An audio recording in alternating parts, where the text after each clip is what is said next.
करने के बाद हमें डाइट में किन किन चीज़ों को लेना चाहिए। सबसे पहले जो हमारा फर्स्ट डे होता है, जैसे हमने पेशेंट को अभी वमन दिया, उसके बाद जो डाइट, जब तक उसको भूख नहीं लगती है हमें कुछ खाने को नहीं देना है। पहला मील हमारा गर्म गुनगुना पानी जाना चाहिए।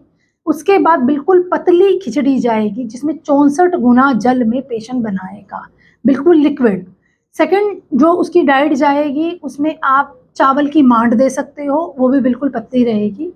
इसमें हल्का सा सेंधव नमक, हींग को डाल के दिया जा सकता है। सेकंड डे की जो सुबह की डाइट रहेगी उसमें फिर हम खिचड़ी देंगे।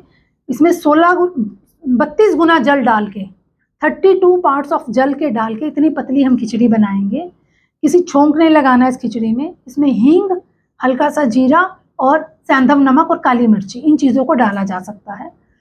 इसके बाद जो शाम की डाइट रहेगी सेम वही रिपीट होगी, जिसमें जल की मात्रा को हम 24 गुना कर देंगे और चावल दाल को हम मिक्स करके, इसमें दाल जो है वो मूंग की दाल ही लेनी है।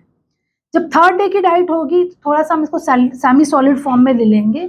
इसमें हम पेशेंट को मूंग दाल में कुछ वेजिटेबल्स डाल के, जैसे घिया है, तोरी है, सीताफल है, इन सब्जियों को डाल के और हल्की मूंग की दाल डाल के, दलिया डाल के इस तरह का पकवान बना के दे सकते हैं।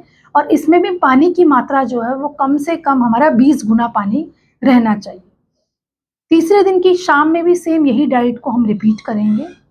जो लोग मांस रस आहार खाते हैं वो फोर्थ डे की डाइट में बिल्कुल पतला मीट का सूप ले सकते हैं।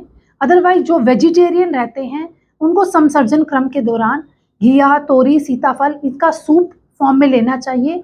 मूंग की दाल की खिचड़ी और मूंग की दाल में ही दलिया बना के, यही प्रोसीजर हमें 5 दिन तक रिपीट करना होता है।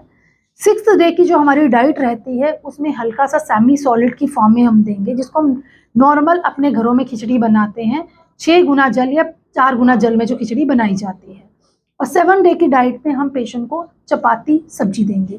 7 दिन तक इस प्रक्रिया में बढ़ते हुए क्रम में जैसे पेशेंट डाइट लेता है तो उसकी पाचन अग्नि जो है वो संतुलित होती है, डाइजेशन पावर इंक्रीज होती है और जिससे हमारे शरीर में जितनी भी बीमारियां हैं वो शरीर से बाहर निकल जाती है। बॉडी को डिटॉक्स करने का ये सबसे उत्तम तरीका है।